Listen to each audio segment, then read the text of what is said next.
the best in-conference records with 35 wins apiece. Boy, it's hard to believe that both of these teams knew how to get it done on the road last year. I mean, that just is very impressive. It's a credit to the coaching staffs and to those players, because winning on the road, Kevin, is a mindset. It's a mindset that a team has to have to be consistent winners on the road, and that's impressive when you look at those numbers from those two teams. Typically, your bench does not play as well on the road as they will at home because the home crowd will energize your bench. Particularly if you're a young team. Yes. If you have young bench players, that emotion is really important to the level of their play. The more experienced your team, the less of a factor it is. Here are the 5 for the Clippers. Aaron Davis and Eric Gordon pair up in the backcourt. Ryan Gomes is out there with Griffin and Jordan. Let's go quickly over to Doris Burke for an update. Yes, Kevin, I briefly spoke with Phil Jackson.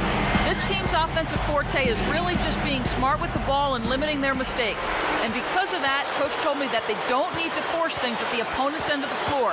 They just need to wait for opportunities to present themselves and then take advantage of it when they do, Kevin. Thank you, Doris. So shooting is certainly on the menu early in this one. Well, when you get right down to it, that's the name of the game. You've got to put the ball in the basket. Just 4 to shoot. Fades back. And again, Kobe Bryant. Kobe's got his second basket of the game. Thinking about the Lakers, Clark, and the Suns in the Western Conference, not surprising. Those were the two teams that got to the conference finals in the postseason. No surprise there. I mean, you aren't going to advance in the playoffs by only winning games at home. We just talked about that. Good teams, championship contending teams, are going to win on the road because they're tough-minded and they don't shy away from the challenge of being able to go on the road and get important wins. Tough-minded, that's a good phrase to use because that truly is a huge component of winning on the road. Mindset is critical. So it's the Lakers now. Aaron Davis unable to get his shot to go. Davis against Fisher. Back to Bynum. Guarded by Jordan. And again, it's the Lakers. Here's Davis. About 3.5 minutes left in the first quarter. Gordon, guarded by Kobe. Kicks to Davis. Great anticipation. For the alley-oop. Boy, these guys have a terrific feel for each other. You have to in order to make plays like that. Don't you think you can tell that they love being on the court together? Boy, they're having a good time. There was a poll taken last season among NBA players asking which players had the best basketball IQ. Guess who came in first? Kobe Bryant. No surprise there, huh? None at all.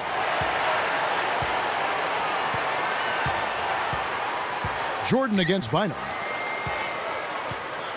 He dumps it off. It's stolen by Davis. The lob was a little misjudged, and he couldn't get control of it.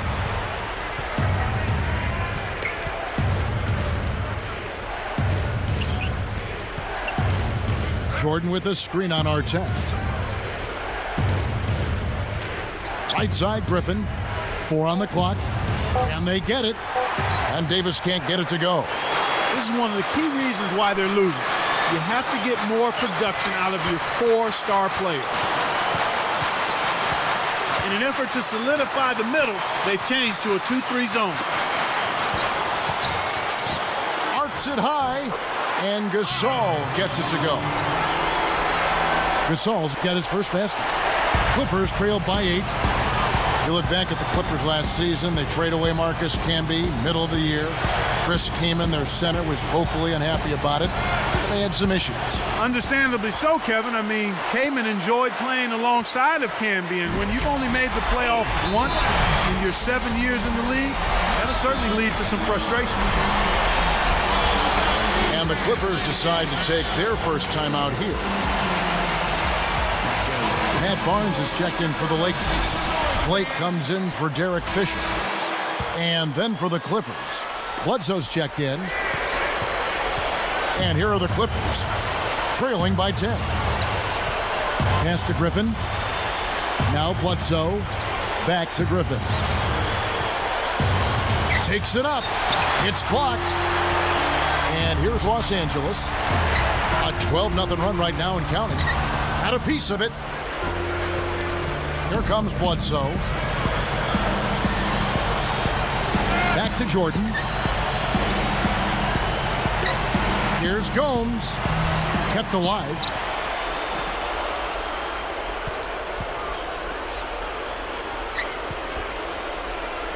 Now Bledsoe. Griffin. And look at how he posed on the rim for a few seconds after that one.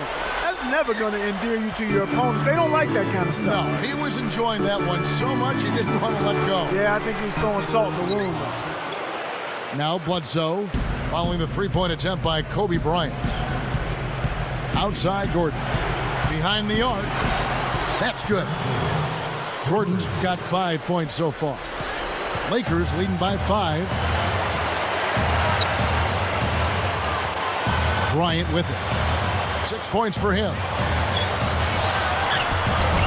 Drains it from short range. He's got 8. They're really doing a nice job, a really good job of getting everything they want in this quarter. Just good, solid basketball.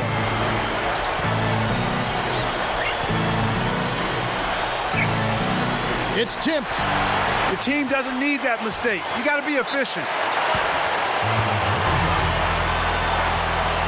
And the Lakers making a change here.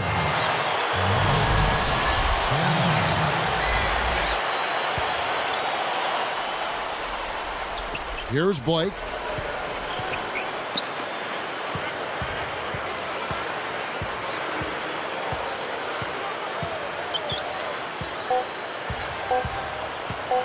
With the fadeaway. And that's not going to go. And so we've reached the end of one.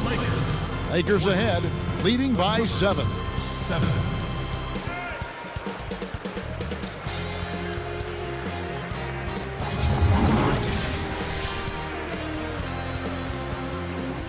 And the second quarter about to get underway.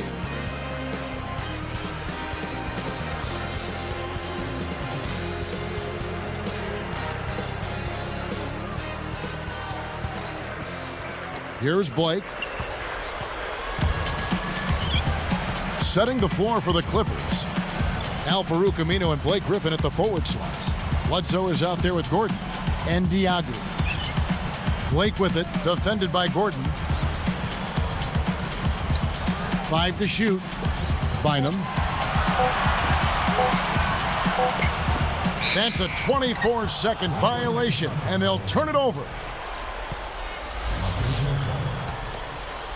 Clippers trail by 7. Here's Bledsoe. For 3. And another 3 for the Clippers. When he gets it going like this, you got to double team it. That's your only hope. Lakers are a good defensive team last year. Clark holding their opponents to just 33% shooting from beyond the arc. We know the three-point shot is the great equalizer. But to have that kind of three-point defense speaks volumes. It really does, and that led the league in that particular category, Kevin. Teams that relied heavily on the 3-ball really struggled against the Lakers, and I think part of that was the length. The Lakers able to get out and challenge that three-point line, and everybody is conscious of making that a key part of what they do defensively. That's a good point. Now let's check in with the third member of our crew, Doris Burke. Doris? Guys, there were a lot of questions about whether last season would be Phil Jackson's final one, whether he'd retire. After they won the title and he set a record for most coaching championships, he said he was leaning towards retiring. He decided to return, though, saying, "Count me in." After a couple of weeks of deliberation, it's time to get back to the challenge of putting together a team that can defend its title. It'll be the last stand for me, and I hope it's a grand one. Guys, good to have him back. It certainly is. Thank you, Doris. They've changed up the D now. It's a 3-2 zone. And the Lakers defense, Clark, with their personnel, it isn't hard to see why they were so successful at that. You talked about length a little bit earlier. It's length, it's knowing the defensive rotations and filling in when you need to fill in. Exactly. Everybody helping one another, recognizing what you're trying to do in your game plan. We're going to make it tough for other teams to beat us from the three-point line. That means everybody's got to rotate. Everybody has to challenge shot. So it's a recognition, and then it's putting forth the effort to get those hands up on three-point shooters. Here's Odom. Not on the scoreboard yet. Shoots. Left block. Diagu snatches it inside. Well, I love Lamar Odom because he's so versatile, and not just offensively, you know, he's defensively versatile as well. I mean, he can bang with the big fellas as well as play guys out on the perimeter some. All good points. And the Clippers getting another bucket right there. Lakers leading by 4. Backing down is Brown. And here is Barnes. From deep three-point range, Bledsoe grabs the rebound inside. Having a guy like Odom in your rotation, as you were talking about, is such a luxury for the Lakers for those reasons you just said. And he seems to thrive as a plug-and-play kind of a guy, too. I mean, he can do a lot for you and doesn't always need a lot of time to do it. It's a cameraman's dream when he's going up for the slam. Poster time. Yeah, there are few guys like him in this league. What an athlete. Here's Brown. And here's Bledsoe. He's covered by Brown. Here's Aminu. And he drops it in on the layup. I didn't think they were very good in the first quarter. I mean, they took a lot of bad shots, and the open shots they got, they rushed those. But they've settled down now. Looks like they switched to man-to-man, D, here. Clippers trailed by 4. Pass to Griffin. Outside Gordon. He's covered by Brown. Back to Griffin. The Clippers need to get off a shot. One hand, two hands. This guy's so good, he might be able to dunk it with no hands. I knew you were going there. Hey, from that position, he's always going to find a way to throw that thing down. Odom inside. Still looking to get on the scoreboard. Good. Beautiful, beautiful pass. Well executed there. One thing we've seen from these guys is excellent ball movement. And I love the unselfishness. It's a joy to watch. Good job of leading his man right to the rim for the bucket. Clark, the Clippers hampered last season by injury. You know, and here in the Pacific Division, they finished with the 3rd best record just by a whisker.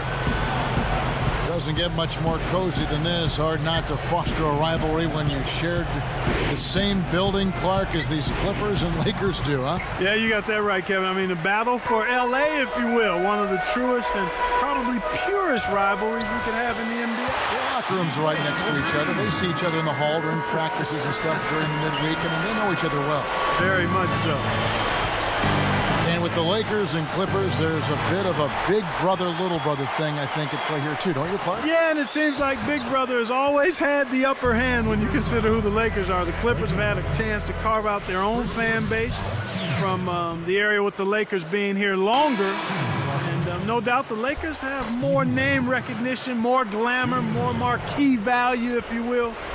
But it only takes a couple of wins maybe to start to flip that script some. Looking at who's out there now for the Lakers. Pau Gasol's checked in for Bynum.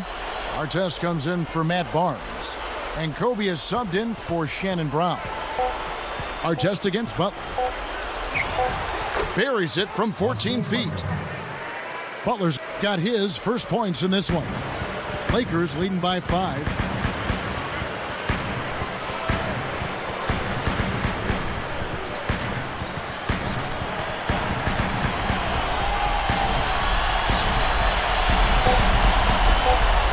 Here's our test. Off target for 3. And so we wrap up the first half. And it's been a great game out in Los Angeles. And a couple of guys.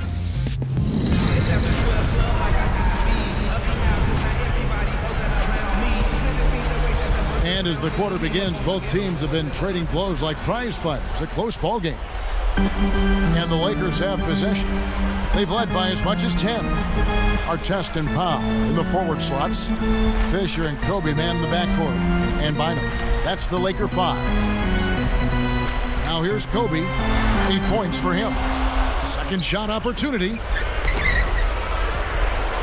Clippers trailed by 5. Left side, Davis. He's covered by Fisher.